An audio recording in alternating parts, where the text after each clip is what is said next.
Hola a todos y bienvenidos, esto es Cyber Hill Security, mi nombre es Mario y hoy vamos a estar analizando una pieza de malware, un ransomware en específico, conocido por su nombre Cactus, que ha estado causando estragos tanto a nivel nacional acá en Uruguay como en otros países en el resto del mundo. Por la naturaleza y la complejidad del análisis que se le debe a una pieza de este tipo, no puedo mostrar todo acá en YouTube, que además tiene sus políticas restrictivas.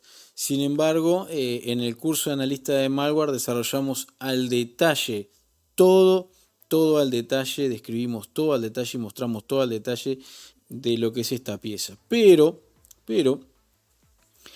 vamos a estar haciendo una serie de videos para que no se haga un video solo, para que no sea tan extenso. Lo vamos a ir dividiendo por lo menos para este caso para YouTube en varias partes. Esta sería la parte 1, donde vamos a dar una pequeña introducción que, como les digo, en el curso contiene más detalles. Acá es simplemente a modo ilustrativo o informativo, y luego vamos a proceder a la parte práctica, que es en esta primera instancia lo que vamos a hacer es llegar hasta la parte en que deberíamos desempaquetar el malware, que eso lo vamos a hacer en otra entrega. Pero hoy vamos a explorar la pieza sin llegar a desempaquetarla. Sería esto entonces nuestra parte 1 y vamos a comenzar. Hay una pequeña introducción de cuando aparece, allá en marzo del 2023, y algunas de sus características principales. Afectó, como les decía, a varias empresas, y vamos a estar mirando y vamos a estar disecando algunas de esas características principales que puedan leer ustedes ahí en pantalla, y que ahora les voy a mostrar en una de las próximas diapositivas. Tranquilos, que son solo 4 o 5 diapositivas, nada más que para que tengan una breve introducción. Ahí tenemos, no quise poner, por un tema de delicadeza, no quise poner ni quién lo informó, pero es un analista en ciberseguridad que lo pueden encontrar en Twitter, y tampoco quise dejar a la vista el nombre de la empresa. Digo, no me parece necesario.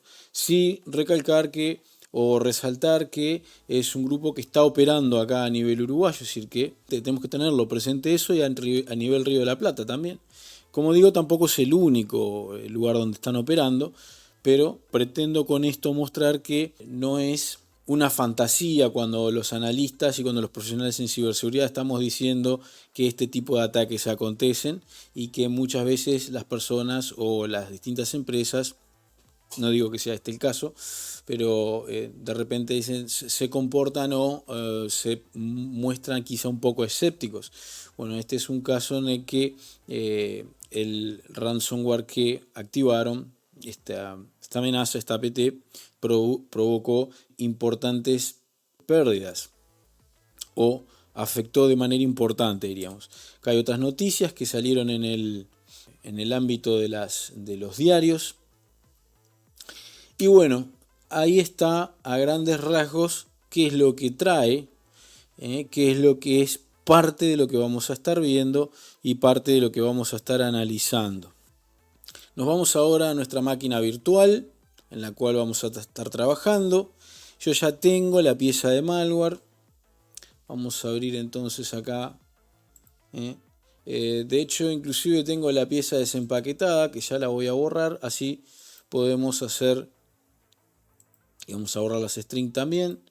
Y acá vamos a trabajar con la pieza que, como ven, lo que están apreciando en pantalla, corresponde a lo que es el hash SHA-256 del sample de la pieza, que es el sample que vamos a estar analizando. En particular lo tuve de tria.ge. Permítanme, ya lo coloco en pantalla. Vamos a hacer lo siguiente, vamos a abrir acá, ponemos tria.g. Esta es la página. Entonces, si ustedes utilizan ese número de se tienen que crear una cuenta, porque si no, no les permite descargar la pieza de malware, y ahí pueden buscar ese mismo número de hash y les va a mostrar, les va a permitir descargar e inclusive ver distintos informes que tienen ahí. Nosotros vamos a generar acá el propio informe, vamos a generar los reportes, así que nada, si se quedan con nosotros van a ir viendo la evolución y el estudio, en este caso de la pieza. Así que lo primero que vamos a hacer en este caso es inspeccionarla, y para ello voy a utilizar la herramienta Detect It Easy o DIE como la vemos, o DIE como la conocemos. Vamos a abrir acá, vamos a expandir, y bueno, ya ahí en la entrada estamos viendo que nos da bastante información. Por supuesto, ustedes pueden cliquear acá en File Info, ¿sí? Donde van a ver información de relevancia, entre ellos el tamaño que tiene, el sistema operativo con el que trabaja, la arquitectura, ¿sí? Ahora vamos a ir explorando eso más en profundidad. Acá llegamos y vemos información que, como les digo, es de relevancia. Vemos ahí entonces que estamos explorando un PE o un Portable Executable, en este caso para sistemas operativos Windows de 64 bits. Queda bien claro ahí. Si no sabes lo que es un PE, te recomiendo que mires mi otro video, que justamente es el comienzo de una serie de videos en los que explico bastante a detalle, o lo suficiente como para trabajar lo que son los PE, y que también, como he dicho en esa edición, explico a profundidad, al detalle, en lo que es el curso de analista de malware. Todo lo que ven acá es una especie de avance o de muestra de lo que van a encontrar dentro de ese curso, que va a contener no solo esto, sino conceptos más avanzados y más en profundidad, sobre todo, al tiempo que también revisamos más muestras y tratamos de tener muestras de malware moderno y actuales, no simplemente analizar muestras viejas, que son importantes también analizar, valga la acotación, porque es importante entender cómo han evolucionado los tipos de malware, y para eso lo mejor es siempre analizar algún tipo de malware que ya no sea tan relevante o activo, y de ahí te conviene ir evolucionando lentamente, en lugar de tratar de a veces de entender estos tipos de malware más avanzados y más modernos. ¿Sí? Es una progresión lógica. Bueno, volvemos al malware ahí después de este interlapso. No sé si existe esa palabra, pero sonó bien. Y vemos entonces que es un PE, como decíamos, un Portable Executable, para sistemas, en este caso, como sabemos, Windows de 64 bits, lo que evidentemente nos muestra que va a afectar a plataformas Windows. Y esto es un paso, es el primer paso en el análisis de malware, identificar a qué nos estamos enfrentando, es decir, a qué sistemas afecta. ¿Sí? ¿Qué es lo primero que vemos? Es esto, y nos da ya la guía de qué va a estar afectando. En este caso nos menciona inclusive que el sistema detectado en específico es el Windows Server 2003, que pareciera en este caso, antes de seguir avanzando, recuerden que estamos en este momento abriendo desde cero. Si bien yo ya hice el análisis, tal vez ustedes han leído algún informe, tal vez han tenido algunas noticias o algo, se supone estamos haciendo como que abrimos de cero y estamos viendo, bueno, ¿qué es esto? Entonces, empezar con eso paso a paso. Después estos pasos ustedes se van a dar cuenta, valga la redundancia, que son repetitivos y que ustedes los van a ir aplicando una y otra vez. La idea es ir analizando varias piezas para que ustedes se asocien a la metodología. Entonces decimos que este binario pareciera estar de alguna manera diseñado para sistemas específicos como el Windows Server 2003 en una arquitectura AMD ahí 64 bits. Pero si bien esto es súper importante y es lo primero que vemos, no significa necesariamente que solo funcione en el Server 2003. Lo que sí nos dice, bueno, fue compilado para esos sistemas que son más antiguos nos está diciendo en ese contexto que puede atacar sistemas legados, legacy que se le dice, como son los servidores antiguos. O sea que tiene una retrocompatibilidad, y como ustedes saben, en el mercado no siempre todos los servidores que hayan en el mercado no necesariamente van a tener el último Windows Server, ¿verdad? Pueden estar utilizando otros tipos por distintas razones, ¿sí? Servidores más antiguos o sistemas operativos más antiguos. Lo otro que ven ahí es el linker detectado, que es en ese caso GNU binutils, que vemos que está en versión 2.4.2.40, y eso lo que nos indica en realidad es que él fue compilado con herramientas GNU, que podríamos decir alguna otra cosita después sobre eso, pero básicamente no es más que eso, que fue compilado con esas herramientas de GNU, como en este caso pareciera ser GCC. Y esto en realidad es común en malware, porque GNU Binutil es una suite gratuita, y como es ampliamente utilizada, es especialmente básica, vamos a decir así, utilizada para desarrollar binarios personalizados. No es nada fuera de lo común. Lo otro que vemos ahí nos dice Packer, o sea que detecta que hay un empaquetado, y que ese empaquetado es UPX en lo que es su versión 4.02. UPX significa Ultimate Packet for Executable, y es súper popular en lo que refiere a comprimir y proteger ejecutables. Bueno, también ahí vemos que el método utilizado es el NRV-Brut. Esto para nosotros es importante porque, bueno, ya de antemano sabemos que está empaquetado, aunque ahora después vamos a ir desarrollando ese concepto. Pero nada, digamos, UPX, como les decía, es uno de los empaquetadores más comunes y de los más fáciles de usar. Vamos a ver que cuando lleguemos en la etapa 2 a desempaquetar es sumamente sencillo. Bueno, en realidad es sumamente sencillo siempre y cuando no tenga alguna que otra modificación.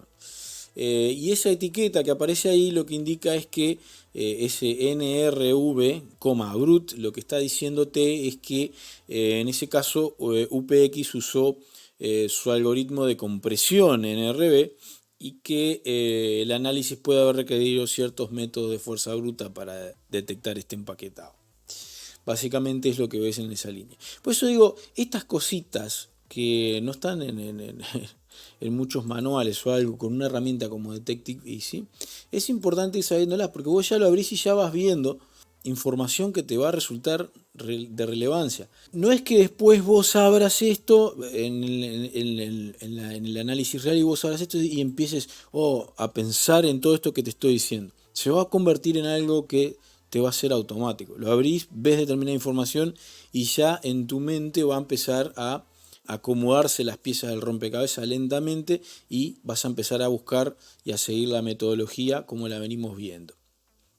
Por eso yo siempre utilizo esa metodología. Voy uno por uno explicando y viendo y repasando qué son cada una de esas cosas. Bien, entonces vemos también que ahí aparece lo que hace referencia a la sección del overlay, que le podríamos dedicar todo un video entero a por qué mirar el overlay, o por qué en este caso es importante, pero bueno, quedémonos con que se detecta ese overlay, o un overlay en ese binario, y que en realidad es un área extra de datos que no pertenece a lo que son las secciones estándar del formato PE. Entonces, ¿qué pasa? Esto nos indica claramente que acá va a haber configuraciones, o que puede haber configuraciones o payloads adicionales o datos sensibles cifrados. ¿Ah? ¿Por qué? Bueno, porque en el malware o en el diseño de malware los overlays se usan muy frecuentemente para esconder esa información que el binario va a necesitar durante su ejecución. Por ahí veíamos y decíamos que se habla del concepto del empaquetado. Cuando el malware está empaquetado, lo que implica es que el código original fue modificado, o más bien velo como que está envuelto por un software, Packer, con la idea de dificultarte el análisis, ¿sí? Con la idea de dificultarte la detección, y con la idea de dificultarte lo que es la comprensión de lo que hace ese malware. Lógicamente, lo que se intenta hacer es principalmente evadir soluciones de seguridad, como puedan ser, por ejemplo, antivirus o los IDS, IPS, y sobre todo tratar de complicarnos la vida a nosotros, los analistas forenses. Entre todas las cosas que va a hacer ese packing que estamos hablando, que lo vamos a ir analizando con la parte de la entropía. Perdón, me voy a volver atrás para que veas en qué hice clic. Si no tenés las opciones avanzadas, tenés que cliquear en opciones avanzadas y te van a dar todas estas opciones que vos vas a poder utilizar. En este momento voy a cliquear sobre entropía, abrir un poco, mientras desarrollo el concepto de las implicaciones que considero clave de entender cuando hablas de packing o de por qué está empacado, que también te va a servir para entender el concepto de, o mejor dicho, para cuando quisieras desarrollar malware. Lo primero que tenés que entender es que ese empaquetado, ¿sí? La implicación que tiene ese empaquetado, que son varias. Una de ellas es, por ejemplo, como te decía, la protección contra el análisis, en este caso estático, ¿sí? Sin la ejecución. Es decir, ese empaquetado, ese packing va a modificar ciertas secciones del binario que podrían ser text o data, y las va a comprimir y las va a cifrar o las va a alterar, lo que va a ocultar el código original que tiene ese malware. Entonces ahí nosotros no podemos ver el código real. Cuando vos lo abrís con IDA Pro, con Ghidra o con cualquier desensamblador, no vas a poder ver el código original porque va a estar empaquetado. ¿Qué pasa? Que las strings o las funciones importantes pueden estar cifradas o pueden estar ausentes acá cuando vos abrís un empaquetado. Entonces eso te va a dificultar también traer lo que son los indicadores de compromiso. Esa es una. Lo otro, como te decía, es la evasión de sistemas de seguridad. Acordate que los antivirus usan detección de firmas, por ejemplo, como hashes, y pueden fallar porque a lo que viene empaquetado tiene un hash distinto al del binario original. Entonces hay sistemas de detección que pueden no identificar ciertos comportamientos sospechosos hasta que el malware desempaquete el código en memoria. Otra cosa que, como decíamos, incrementa, digamos, la complejidad del análisis.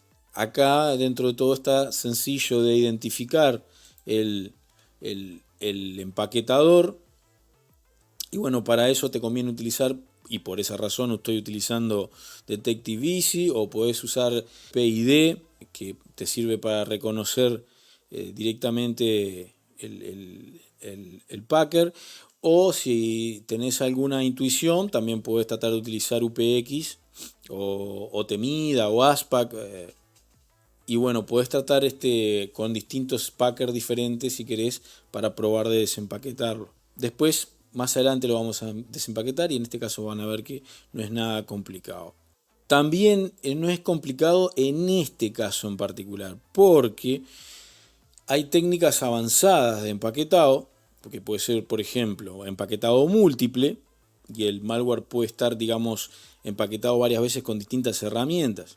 Entonces cada capa va a tener que ser desempaquetada porque si no, no vas a poder acceder al código original. Y también puede haber un desempaquetado dinámico. Entonces, ¿qué va a pasar? Que el malware se va a desempaquetar, vamos a decir así, partes del código solo durante la ejecución. Por lo tanto, vas a necesitar usar herramientas dinámicas, es decir, vas a necesitar un debugger como X64DBG, o también puede ser que puedas necesitar hacer un dump de la memoria en tiempo de ejecución. Si no, no vas a poder ver qué es lo que está pasando ahí. Entonces esto también, otra también que vas a encontrar, otra técnica, casi me olvido, es el anti-debugging o el anti-VM, que también el malware empaquetado puede incluir ciertas verificaciones para en realidad tratar de detectar si está siendo ejecutado en un entorno lab, es decir, si está siendo ejecutado en una VM, y de esa forma, lógicamente, se detiene, es decir, no se ejecuta. Y entonces tenés que utilizar técnicas para evadir esas técnicas que ellos usan, ¿tá? Entonces va a tener que usar, no sé, alguna herramienta avanzada, ¿tá? Depende, qué sé yo, Unicorn Engine, no sé, lo que sea que requieras en ese momento dependiendo de la pieza en particular. Y bueno, tiene más implicaciones. Bueno, el ocultamiento del payload es algo que es una de las ideas que hay detrás del empaquetamiento, porque ese payload no va a estar visible hasta que el malware básicamente lo desencripte o lo desempaquete en la memoria. Y ahí es donde van a entrar en juego cifrado avanzado como es el AES o el cha-cha-cha le digo yo, pero es cha-cha 20, para proteger el payload. Los que somos del Río de la Plata sabemos que cha-cha-cha era un programa cómico de hace algunos años.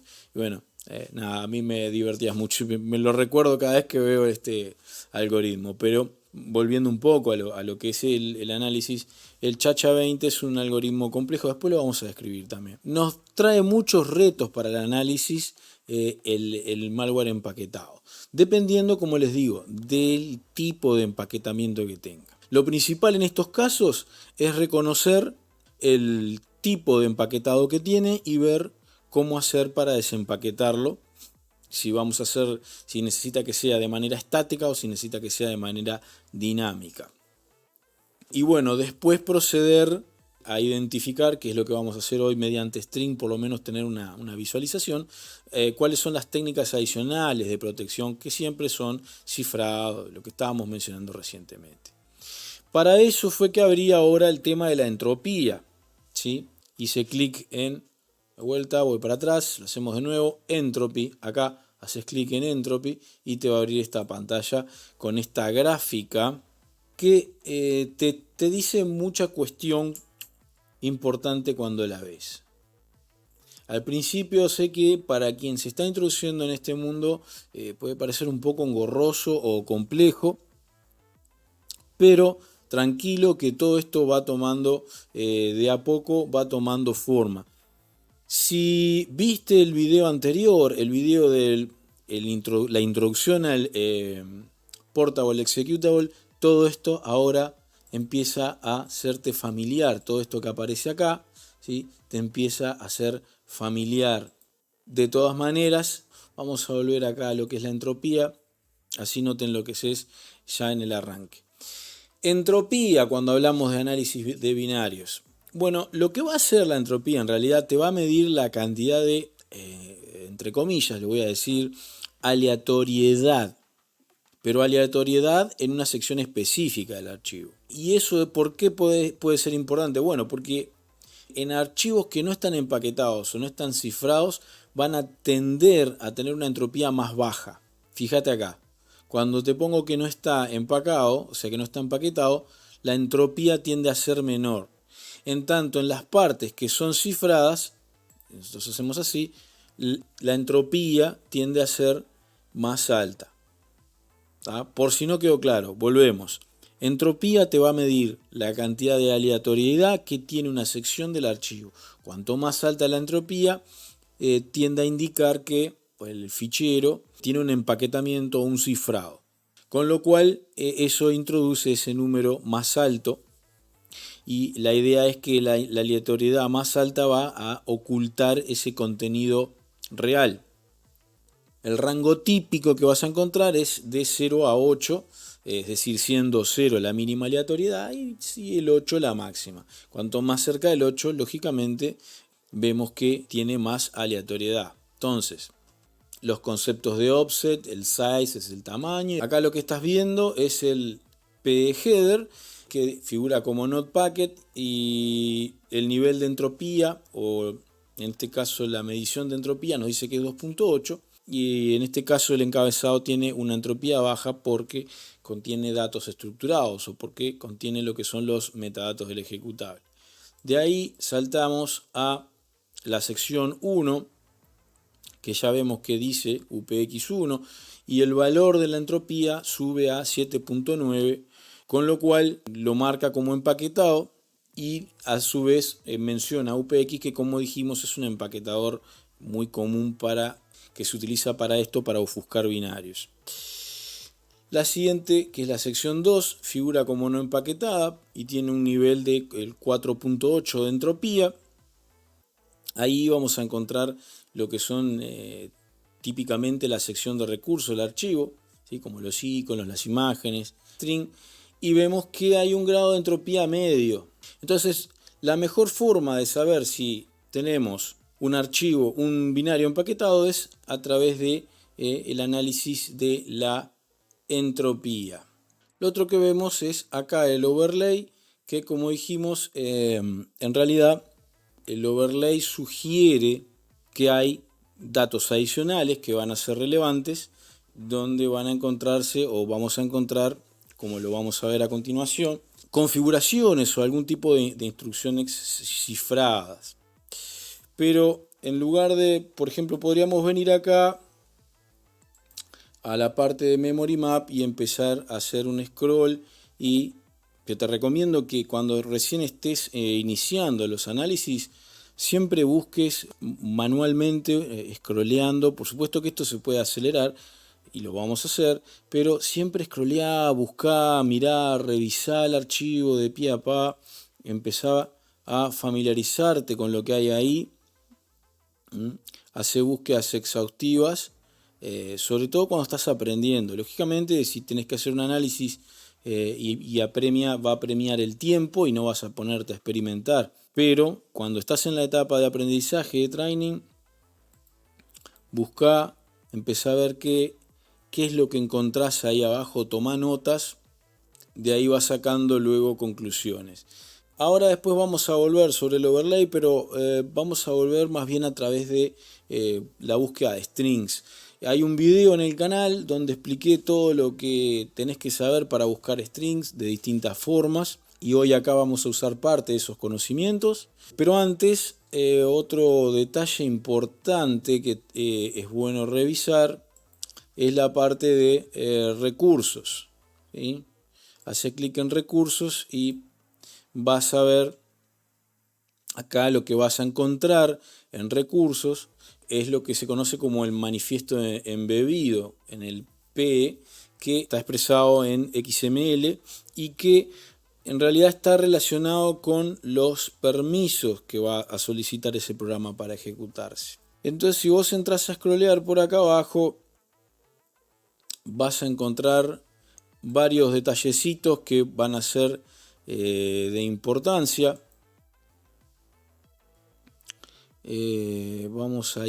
Podríamos ir directamente a... Lo puedes hacer scrolleando, los vas a encontrar igual, pero también si querés podés agarrar, podríamos ir a una dirección específica y buscarlo por dirección o por el offset, pero te digo que si scrolleas acá lo encontrás, lo vas a ver porque es relativamente corto. Acá está lo que nos interesa.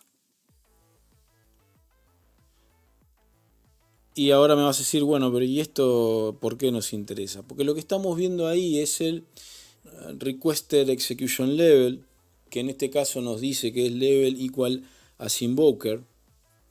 Y ese es un atributo que lo que hace es que básicamente que el programa se va a ejecutar con los mismos permisos que va a tener el proceso padre o el usuario que lo inició. Entonces, si el usuario es admin, va a tener privilegios admin. Es decir, que en este caso, a simple vista, no pareciera que estuviera solicitando elevación de privilegios. Pero también indica que, hey, si alguien inicia esto con privilegios admin, los va a heredar. Ahí eso de las Requested Privilege y Security en realidad son lo que vendrían a ser las etiquetas que van a formar parte del manifiesto de seguridad de ese programa, que te van a indicar esas configuraciones y te van a las seguís para entender cómo afecta o cómo el programa interactúa con ese sistema operativo. El manifiesto está configurado para no requerir permisos adicionales, pero repito, eso no quiere decir más que el hecho de que si lo ejecutan como administradores, va a tener esos privilegios también. Lo otro para lo que te sirve esto, vas a encontrar la parte de compatibilidad, que es opcional, pero que suele incluirse y te va a decir con qué versiones es compatible. Y acá aparecen, en este caso, Vista y alguna otra, Windows 7. Entonces ahí te aparece todo lo que es la Windows 8, Windows 8.1, ¿sí? En definitiva te aparece lo que es la compatibilidad. Ok, espero que más o menos con eso te haya quedado claro. Lo importante es verificar esto porque, aunque pareciera que al utilizar el As Invoker el programa te va a limitar su capacidad de modificar configuraciones críticas, y pareciera que eso es lo normal o es lo normal en los programas, el problema está en que se ejecute siendo como admin. Vamos ahora a cerrar acá y vamos a abrir. Podríamos haberlo abierto ahí, pero digo, a mí para ser metódico, para que te familiarices con la interfase, cierro y vuelvo a abrir desde acá de string. Sí, pero como ves podemos manejarnos en los mismos, lo podemos manejar todo desde esta interfase o también desde acá. ¿Sí? Simplemente lo hago para que te familiarices con la interfase gráfica, en este caso de... fíjense que todo esto que vemos lo estamos haciendo con una única herramienta. Y estamos encontrando un montón de detalles importantes que deberías tomar nota, sacar capturas e incluir en lo que sería tu reporte final, que también enseño cómo hacerlo en el curso. Y todavía no hemos desempaquetado, no hemos desensamblado nada, no estamos haciendo análisis dinámico, es simplemente una aproximación, una observación. Yo veo a veces muchos o videos que ya prometen ahí desarmar de primera el malware y entrar a escarbar en él sin una aproximación de vida. Y en la realidad, en el mundo real, que es como me gusta a mí tratar de traer la información, cómo te aproximas en el mundo real, tenés que hacer justamente, valga la redundancia, una aproximación al fichero. No es que lo abrís y bueno, ya está, vamos a desarmarlo todo y ver cómo funciona. No es tan así, ¿sí? De hecho, por eso existen lo que estábamos viendo ahí, que es los hashes, que justamente hay todo un video en este canal para que vos vayas y utilices los hashes para comprender cuál es el comportamiento. Esto ya está en el caso de está registrado el comportamiento. Por ejemplo, si yo acá me vengo a la sección hashes, como te mostré, y pongo SH256, vas a encontrar el hash de la pieza como lo descargué. Entonces con esto vos podés ver afuera también el comportamiento en distintos servicios. De hecho acá no lo tengo configurado, pero está VirusTotal. Mira, es simplemente clicar. Pensé que tenías que tener la API configurada, pero no, mira. Si venís ahí y haces clic en VirusTotal, directamente te lleva a la página y te muestra, en este caso ya te da la muestra y te da los detalles de todo lo que tenés que saber del malware. Qué genial. Me había olvidado de eso.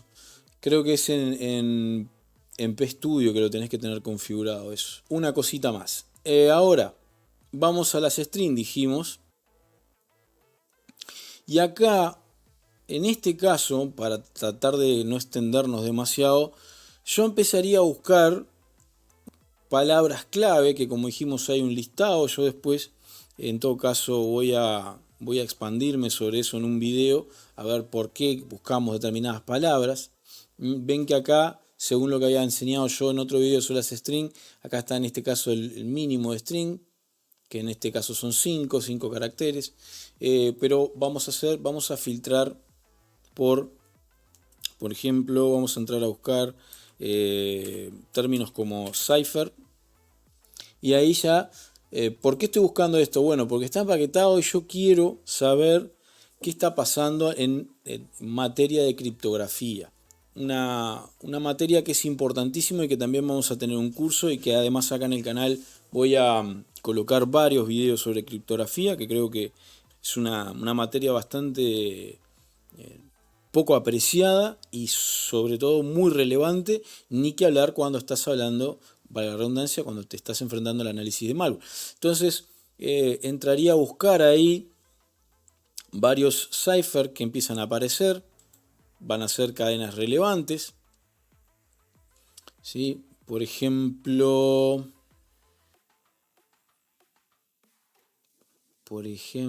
acá, por ejemplo acá, estas cadenas son, vamos a adelantar ahí, a verlas ahí, son importantes. Y son importantes porque esas funciones son parte de lo que es el manejo de cifrado de lo que es la biblioteca de OpenSSL. Cuando vemos que dice new, sabemos que inicializa. Si ves que dice free, sabes que libera, ¿sí? Todo eso en el contexto, lógicamente, de operaciones criptográficas. Entonces hay otros como control que cambia los parámetros, cambia la longitud de las claves o los modos específicos. Entonces eso para vos es información de importancia. ¿Por qué? Porque el malware suele usar estos contextos criptográficos para cambiar y manipular las configuraciones o los datos sensibles cifrados, como pueden ser los payloads o las configuraciones externas. Otras que estás viendo acá son muy importantes también, porque ya directamente te están dando, en este caso, te están diciendo que están relacionadas con el cifrado AES. Ahí todas esas que vemos acá ya nos están dando bastantes datos. Como te digo, estás en presencia de algo que utiliza el cifrado AES y que lo va a hacer en modos potencialmente, como vemos, bastante diferentes. Vamos a ver que utiliza CBC, GCM, CTR. Si no estás familiarizado con todos esos modos, te recomiendo que leas o te dirijas a los distintos RFC que especifican cómo funciona cada modo y cómo funciona cada algoritmo. ¿Sí? Si querés profundizar más, deberías querer profundizar más en criptografía, por supuesto que sí. Pero en líneas generales, tenés que saber que los modos como el CBC o el GCM son los más comúnmente utilizados. Entonces, cuando vos te encontrás, por ejemplo, con un AES CBC, en ransomware es muy común encontrar. El otro, el GCM, es distinto porque usualmente lo vas a ver más en lo que es las comunicaciones seguras porque tiene soporte para autenticación. Por eso se lo utiliza más también en ese modo. Otra cosa que vi acá cuando recién lo abrimos y me llamó la atención, el AES OSB Cipher, que vamos a directamente, en este caso vamos a buscarlo a ver si lo encontramos como tal. Una cosa importante que está bárbaro que podés hacer en este caso es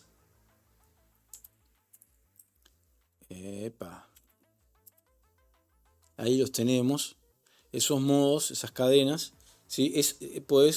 Acordate siempre que podés salvar las distintas strings en un TXT, sobre todo te sirve para la parte de la creación del informe. Bueno, importante, ¿por qué buscar y analizar y ver si encontrás cadenas como ASB, OSB, Cipher? El OSB o el Offset Codebook, ese modo es menos común que el CBC o que el GCM, pero que es muy bueno o muy eficiente. El término no es muy bueno, el término sería muy eficiente para lo que es el cifrado autenticado. Entonces, cuando te aparece eso, te puede indicar o te está indicando que ese malware utiliza cifrados modernos, por decirlo así, para proteger lo que son las configuraciones de datos críticos. Y después, dentro de las cadenas, está bueno que te fijes esto. Todas las que trabajan, las que ves ahí en pantalla, para buscarlas, porque esas funciones son para manipular de manera avanzada lo que es el cifrado. Esas son, digamos que las más relevantes de todas las CBP. Y esas funciones, ya te digo, son parte de lo que es el flujo estándar de cifrado y desencriptado en OpenSSL. Entonces, ¿qué te van a indicar? Bueno, te van a mostrar que el binario realiza operaciones complejas con cifrado para probablemente o potencialmente proteger datos sensibles, lógicamente manejarse con comunicaciones seguras y lo más importante desde mi punto de vista, desencriptar información al momento de ejecución, que es común en malware que, como dijimos, en este caso está empaquetado o protegido. Y habrá por ahí también otras que vimos, o capaz que no las vieron, pero se ven cuando empezás a scrollear y a buscar, y después, bueno, en realidad te haces, acá tendría que ser así lo que pasa. Ahí va, ahí está. Buscar cosas que me llamaron la atención como esta, por ejemplo, porque ese cifrado es un cifrado asimétrico, como ustedes sabrán, y sirve para lo que es el intercambio de clave. Entonces también te puede proteger lo que es las configuraciones con una clave pública y lógicamente te va a desencriptar con una clave privada. Entonces, ¿qué pasa? Esto te está diciendo que ese binario potencialmente podría estar realizando un intercambio de claves como parte de su operación. Y después ya vienen, ¿sí? El cha-cha-cha, que en realidad es cha-cha 20, no es cha-cha-cha. Pero que si te fijas bien, vas a encontrar que tiene una particularidad que es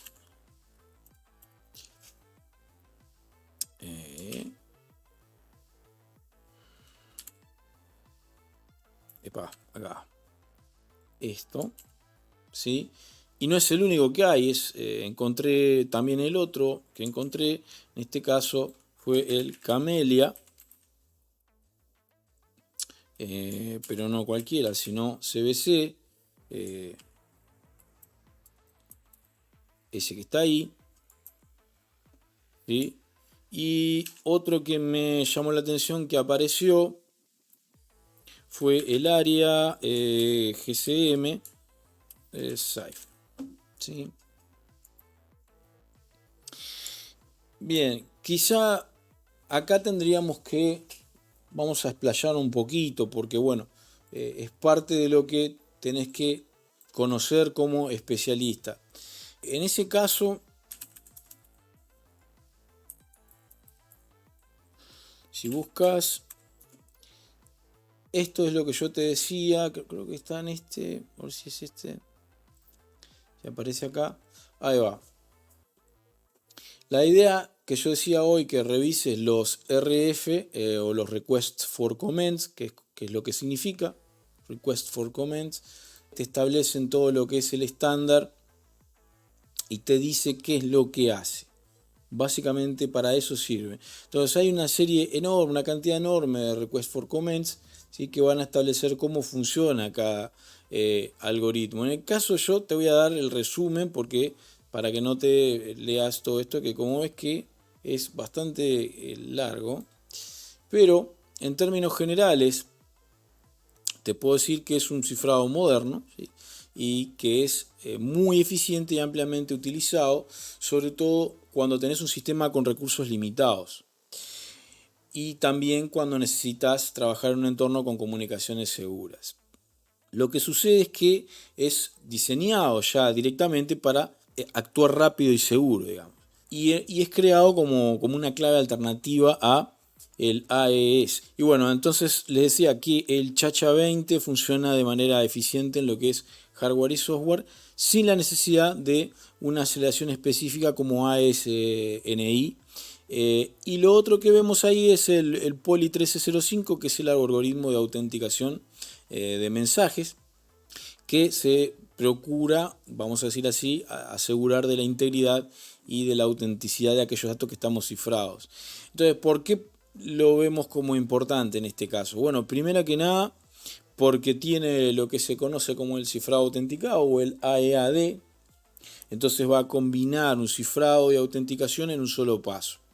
Entonces, Chacha 20 va a estar cifrando los datos y Poly 1305 te genera un código de autenticación que te va a asegurar que ese mensaje no fue modificado. Entonces, es muy común verlo esto en protocolos como el TLS 1.3 como una alternativa del ASGCM. Es común verlo en aplicaciones como WireGuard o Google Quick y también en dispositivos móviles donde de repente puede que el hardware no acepte o no soporte una aceleración de AES o un AES. Presenta con esto ventaja frente a lo que es el AES GCM porque bueno, es más rápido, no necesitamos la aceleración de hardware y corre menos riesgo de errores por una implementación incorrecta. Pero ahora, para malware, te sirve ¿para qué? Y para cifrar payloads, ¿sí? Para cifrar configuraciones o datos exfiltrados. Si lo que se exfiltra se puede perfectamente cifrar con esto. Igual diría yo que cha-cha-cha es menos común, cha-cha 20, no cha-cha-cha, es menos común que AES, lo cual podría dificultar, digamos, su detección por las soluciones más tradicionales de seguridad, ¿sí? Por los antivirus y más tradicionales. Después lo otro que dijimos es el Camellia, el modo CBC. No quiero ir a Wikipedia porque la verdad yo soy muy escéptico de Wikipedia. Solamente que no haya nada más para ver en el mundo mundial, ahí vamos a Wikipedia, si no lo evitamos a toda costa. Bueno, y acá tenemos a Camellia, otro RF, Request for Comment. En este caso te digo que Camellia es un algoritmo que es un algoritmo de cifrado de bloque, es de origen japonés y tiene un nivel de seguridad que podríamos definir o determinar que es comparable al del AES. Y el modo CBC, esa que estamos mencionando, que es el Cyber Blockchaining, es uno, Cypher Blockchaining, no sé si está por ahí, a ver,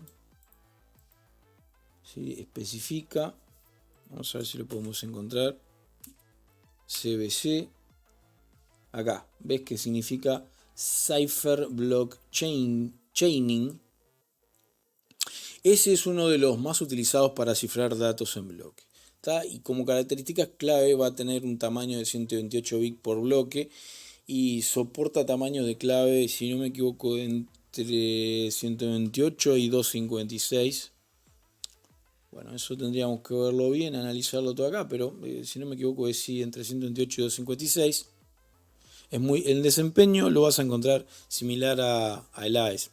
Importante, familiarizate con lo que es el modo CBC o Cypher Blockchaining, que cifra bloques de datos secuencialmente, donde cada bloque depende del bloque anterior.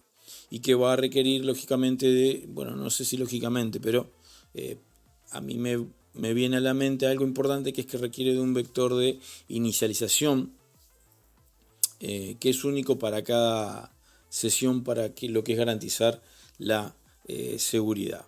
Bueno, hay mucha cosa para leer o decir sobre Camellia. En cuanto a lo que es en malware, es muy utilizado en ransomware, porque cada archivo cifrado puede tener un único vector de inicialización, que lo ves como 4 en romano, o como se lo denomina. Entonces esto te va a servir para lo que es la evasión de detección, al estar utilizando básicamente en realidad un cifrado que es tan poco común como Camellia. Ayuda a que el malware pueda eludir reglas heurísticas que estén basadas en otros algoritmos como el AES. Y el otro que vimos por acá, vamos volviendo a nuestro software, si no me equivoco, este es el ARIA, que habíamos mencionado, que también es un algoritmo, en este caso, si no me equivoco, es de Corea del Sur. Es un algoritmo de bloque, también de descifrado de bloque, y trabaja con ese modo GCM también, que es el famoso, tratando de recordarme el nombre, que es Galois Counter Mode, que lo que te va a hacer es te va a agregar una autenticación al cifrado, a ese cifrado que en realidad va a estar autenticado por AEAD. De nuevo, las claves que te diría que tiene, o las características más importantes, sería que tiene un tamaño de bloque de 128, tamaños de clave va entre 128 y 256, y es también inspirado en algoritmos como el AES, con unas optimizaciones adicionales. Un libro ideal para entender criptografía a otro nivel, por supuesto, es el libro de algoritmos de este hombre, de Bruce Schneier. Bruce Schneier tiene este blog y tiene varios libros, y de hecho tiene un libro que es Practical Cryptography, es excelente. Hay varios libros de él que son muy buenos. La criptografía es fundamental a la hora de entender cómo trabaja el malware, la obfuscación, todo eso es fundamental. Bueno, por ahí lo más importante que podemos ver en lo que respecta a trabajar con nuestra pieza, simplemente mirando un poco las cadenas. Ahora lo que tocaría sería desempaquetar y empezar y continuar con el análisis estático, que es en lo que estamos, pero ya viendo otras prestaciones que podemos encontrar. Pero eso lo vamos a dejar para la próxima, si no se van a hacer como 5 horas de vídeo. Así que en el próximo capítulo te muestro cómo desempaquetar y vamos a trabajar en ese caso con otras herramientas. Vamos a trabajar con PStudio, con algún editor hexadecimal y vamos a ir introduciendo más herramientas. Así que esta fue la primera aproximación no solo al análisis de Cactus, sino una overview o una sobrevolada ahí de conceptos de criptografía para ver si logro que te enamores o que por lo menos que te encariñes con el concepto de criptografía y con el arte de la criptografía, que es una materia muy importante dentro de la ciberseguridad. Un abrazo grande a toda la comunidad y nos estamos viendo en el próximo video. Chao, chao.